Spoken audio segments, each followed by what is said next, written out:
Welcome to the channel, where every story takes you somewhere unexpected. Today's tale unfolds beneath the golden morning sun outside Buckingham Palace, where silence meets confrontation in the most surprising way. Before we dive in, let us know in the comments, where in the world are you watching from? It's always amazing to see how far these stories reach. And don't forget to subscribe, because tomorrow we're sharing another powerful moment you won't want to miss. Now, settle in. This isn't just about a royal guard and a reporter. It's about truth, respect, and the power of quiet strength. A soldier's secret.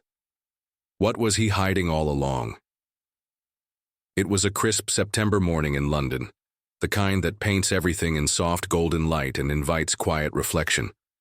The sun sat low in the sky, casting long shadows across the gravel courtyard outside Buckingham Palace. The city stirred gently beyond the palace gates, but here, in this iconic pocket of tradition, time seemed to move slower. Tourists wandered, with awe in their eyes, some whispering, others snapping photos, but all drawn by the silent presence of a figure dressed in unmistakable red. Standing tall, motionless and seemingly untouched by the bustle around him, Corporal James Whitmore, age 34, embodied the centuries-old discipline of the British Royal Guard. At 6'1" and just over 200 pounds, Whitmore was more than a ceremonial figure. He was a seasoned soldier, his medals gleaming not from parades but from service in the dust and danger of Afghanistan. Beneath the polished brass buttons, white gloves, and bearskin hat stood a man shaped by duty, resilience, and sacrifice, attributes that the crowd could only begin to imagine. But this calm scene was about to shift. Pushing his way past a family, trying to frame the perfect photo, came another figure, Logan Myers, a 41-year-old American journalist, known more for stirring controversy than uncovering truth. Dressed in a crumpled designer suit, with a press badge swinging casually from his neck, Myers didn't blend into the reverent hush of the courtyard. His every step spoke of purpose, but not the noble kind. For years he had built a reputation on provocation, turning confrontation into content and exploiting others' reactions for views and virality. And today, his sights were set squarely on Corporal Whitmore. With a practiced smirk and a wireless mic clipped under his lapel, Myers was here not to understand tradition, but to break it. He stood within inches of the guard, far closer than politeness allowed, close enough to test boundaries. His camera crew, hidden in the crowd, was ready. The script had already been written in his head. A dramatic takedown of outdated ceremonial displays, a headline-grabbing exposé of the mannequin soldiers who stood still while the world moved on. He didn't see a decorated war veteran in front of him. He saw a costume, a symbol, a target, but Corporal Whitmore didn't flinch. He had faced worse, much worse. The kind of fear Myers couldn't pronounce, let alone understand. Behind his steady eyes was the quiet memory of distant deserts, the weight of fallen comrades, and the mental armor forged in combat zones far from the palace gates. His stillness wasn't submission. It was discipline honed over years, sharpened by every challenge he'd survived. His silence was not weakness, it was strength. As Myers circled him like a shark, tossing sarcastic remarks to the growing crowd, something in the air shifted. The tension didn't come from Whitmore. It radiated from Myers, who seemed increasingly desperate to provoke a reaction. The more he failed, the harder he pushed. But Whitmore held the line, unmoving, unreadable, unwavering. The crowd watched, some with fascination, others with growing unease. They didn't know what would happen next, but they knew they were witnessing something more than a tourist moment. It was the collision of two worlds, one built on provocation, the other on principle. And though only one man moved, both were on the brink of something they couldn't quite control. This wasn't just a peaceful morning at Buckingham Palace anymore. It was the quiet before the story began. Logan Myers wasn't the kind of man to back down, and standing face to face with Corporal James Whitmore, he felt the thrill of the crowd's eyes turning toward him. This was it, the moment he lived for. The moment before the moment. He adjusted his mic, the small light blinking red, recording every second of it, every breath of stillness, every insult he was about to throw like gasoline onto a fire. "Take a good look, folks," he said loudly, his voice cutting through the quiet like a knife. "What we've got here isn't a soldier. It's a symbol, a statue, a museum piece." Pretending to be relevant, some in the crowd chuckled awkwardly, others frowned. A few raised their phones, sensing drama on the horizon. One little boy whispered to his dad, "Is he allowed to do that?" The dad didn't answer. He was too focused on Myers, too curious, too tense. Myers stepped even closer. Inches from Whitmore now. His breath fogged slightly in the morning air, catching on the polished brass of Whitmore's chest medals. "Tell me, Corporal," he said, voice oozing sarcasm. "Do you feel proud standing here day after day, while the rest of the world moves on? Or do you just pretend you're still useful?" Still, Whitmore didn't blink. His jaw was set, eyes fixed forward, but his fingers curled just slightly tighter around the stock of his rifle. It was subtle, only a soldier would notice, but it was enough. Enough for anyone paying attention to realize something was stirring beneath that iron stillness. Myers grinned. He could feel it, that moment where he pushed just far enough. He'd seen it before, with politicians, celebrities, even a priest once. Just a flicker of emotion. That was all it took. He would twist it, stretch it, reframe it, make the headline read what he wanted it to say. Royal Guard breaks code in shocking outburst. It didn't even have to be true. It just had to look real on video. He turned to the crowd, speaking like a man giving a speech he'd rehearsed 100 times. "This," he waved dramatically at Whitmore, "is what Britain holds on to, ceremonies and costumes. Soldiers who don't fight just pose. Meanwhile, back home, real soldiers are dealing with real threats." There was a murmur in the crowd. A veteran in a brown coat narrowed his eyes. An older woman clutched her purse tighter. An American tourist whispered, "He's pushing too far." But Myers wasn't done. Not even close. He reached out slowly, deliberately, and tapped the tip of one of Whitmore's medals. "You know what this is?" he said, turning to the onlookers. "It's a souvenir, a shiny little badge for standing still real nice. I bet it's not even earned. Just issued for keeping your boots polished." That did it. There was a gasp from someone in the crowd. The sound of a bottle dropping. The veteran in the brown coat took a step forward but stopped when his wife grabbed his arm. Even the birds seemed to go silent. Still, Whitmore didn't move, but something had changed. His stance wasn't just military precision anymore. It was coiled energy. A force waiting for the exact right moment, and Myers, blind in his arrogance, kept pressing. He leaned in, his voice low, mocking. "When was the last time you actually picked up that rifle and did something useful with it? Or are you just playing dress-up until retirement?" A few tourists stepped back now, sensing something real and dangerous creeping into the performance. This wasn't fun anymore. It wasn't just a YouTube moment. It was something else entirely. And Logan Myers didn't even see it coming. It happened in less than a second. Logan Myers didn't even have time to smirk before the air shifted. Silent, sudden, surgical. One moment, his fingers were brushing the cold edge of a metal he had no right to touch, and the next? His wrist was locked in a grip so fast, so firm, it didn't feel human. Corporal James Whitmore had moved.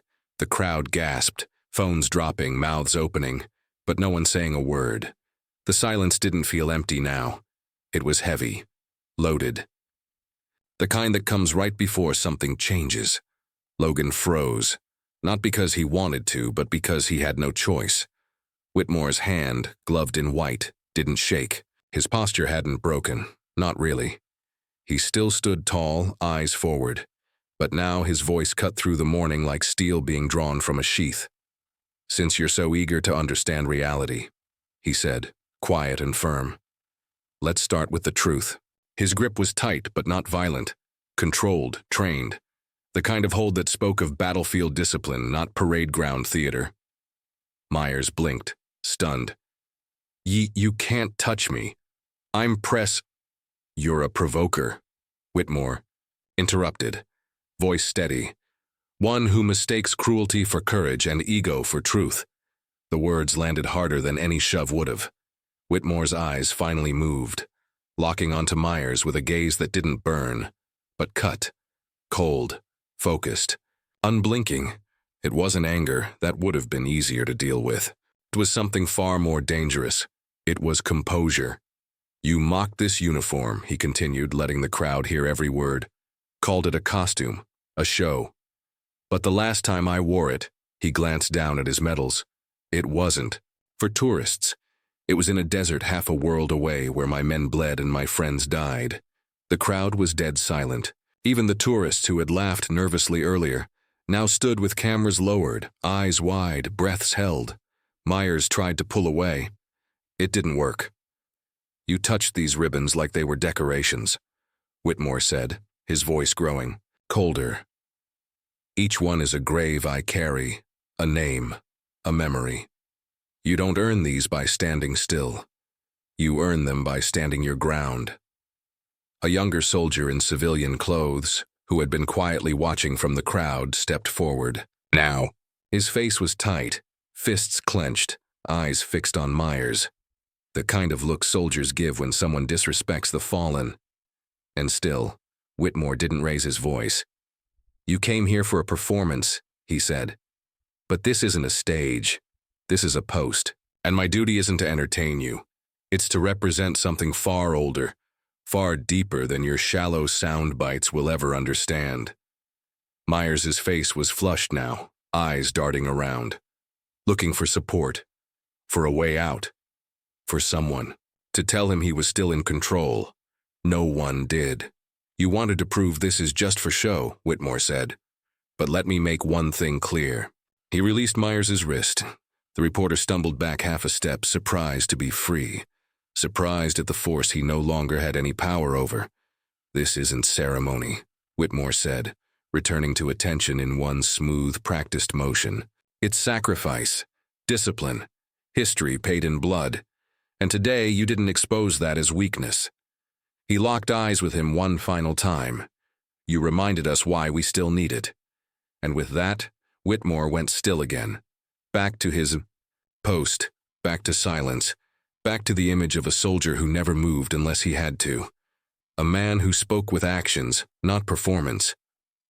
The crowd stood frozen for a few heartbeats more. Then slowly, almost reverently, people began to step back. Not because they were told to, but because they understood. Something sacred had just happened. Logan Myers said nothing. For once in his life, the man with all the words had nothing left to say. Logan Myers stood there, stunned.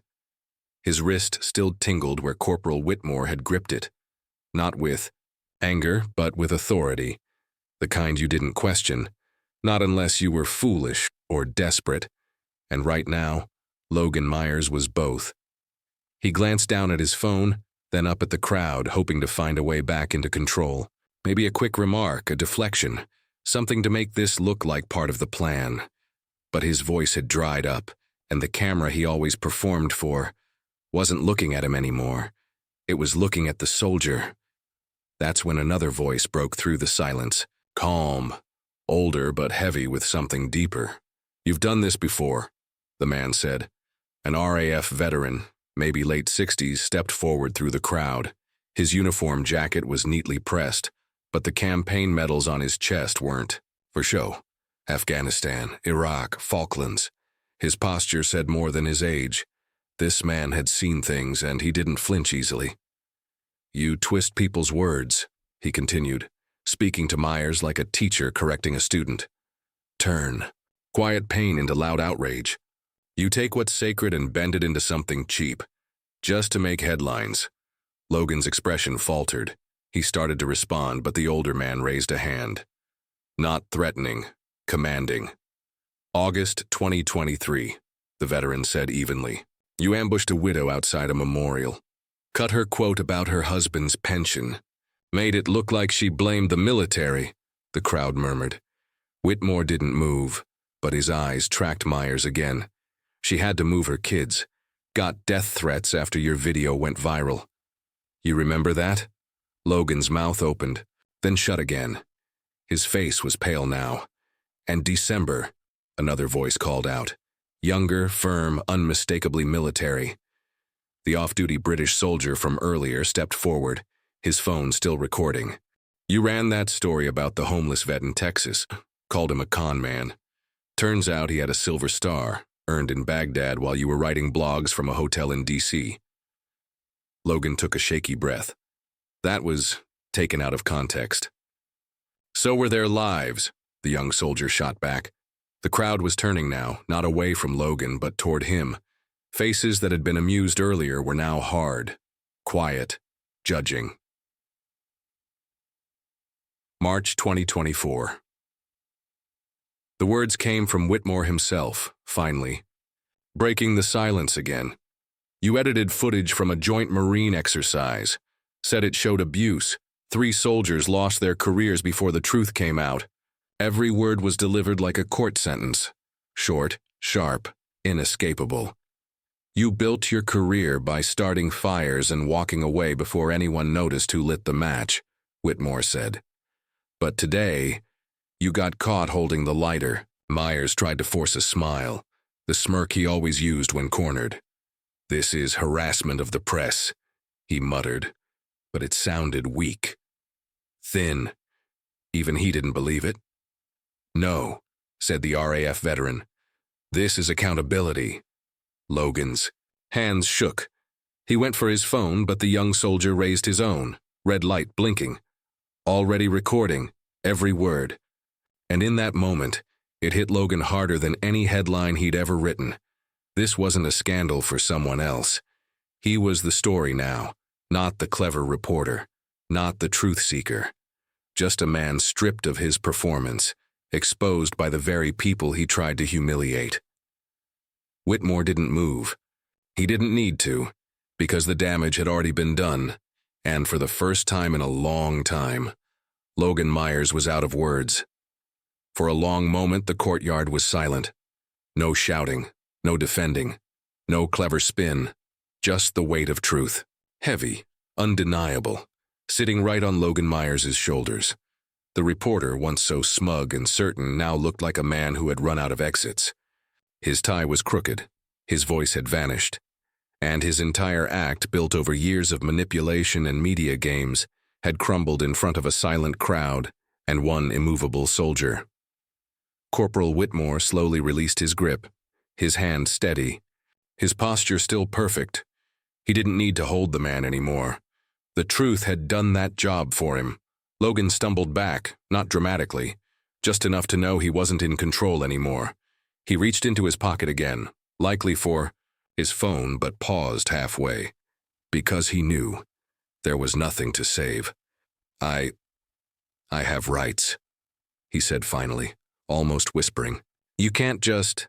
Whitmore's voice cut through, calm and measured. You're right, you do have rights, protected by the very people you came here to insult. He turned, addressing the crowd now, not to perform, but to clarify. That's what this uniform is about. Not pageantry, not theater.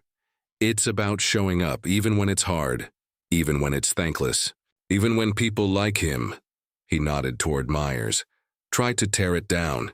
He stepped forward, not aggressively, but purposefully. You wanted to show that we were fake, that all this... He gestured toward the gates, the uniform. The post was hollow tradition. But you know what you actually showed today, Mr. Myers? Whitmore stopped and looked him square in the eyes. You showed everyone the difference between ceremony and character. The crowd didn't clap, they didn't cheer, but they stood taller, shoulders squared, expressions solemn. Something had shifted in that space, something deeper than just a viral video or a media stunt. It was respect. Real respect, the kind that's earned in silence, not in speeches. An elderly woman approached the front, her hands clasped tight around her handbag. She looked at Whitmore, then turned to Logan. You should be ashamed, she said quietly, her voice trembling. Not with fear, but with the kind of sadness only truth can bring. This man guards what matters. You just guard your ego. Then came the final blow. The young soldier who had recorded the entire exchange held up his phone. Every second of this is going online, he said simply. Not edited, not twisted, the whole truth. Logan's face drained. It wasn't just that he'd lost control of the story. It was that the story had turned around and put him on trial. He turned without a word and walked away, his steps uneven, shoulders hunched. No swagger now, no headline waiting to be spun, just the sound of failure echoing off stone. The crowd slowly began to move, murmuring, respectful. Not one phone pointed at Whitmore now. They didn't need to. What they had just witnessed, what they had just felt, would stay with them. A father pulled his son a little closer. Tourist couple bowed their heads slightly as they passed. Nobody spoke loudly. Nobody laughed. As for Whitmore, he stepped back to his post, clicked his heels, fixed his gaze forward. Duty, discipline, dignity, the things no scandal could touch, and, as the morning sun caught the edge of his medals, casting a reflection across the stone courtyard, it wasn't just light that people saw, it was legacy. Thank you so much for sticking with us through this incredible journey. The story today, with its intense twists and powerful moments, wasn't just about a reporter and a soldier. It was about the clash of egos, the battle for truth, and the unwavering strength of character. Now, we'd love to hear your thoughts. What did you think of the final confrontation between Logan Myers and Corporal Whitmore? Did you see the tension building throughout, or was the ending a surprise to you? How do you think this moment speaks to the power of duty and respect, especially in the face of criticism? Drop a comment below and share your opinions. We want to know what you took away from this story. Was there a part that really stood out to you or made you think twice? Maybe you saw something in Whitmore's actions that resonated with you. Or perhaps you felt differently about Logan's motivations. Whatever it is, your thoughts matter, and we're excited to dive into the conversation with you. And don't forget to hit the subscribe button. Tomorrow we've got another special story lined up and you won't want to miss it. Stay tuned and keep the discussions going. We're all in this together.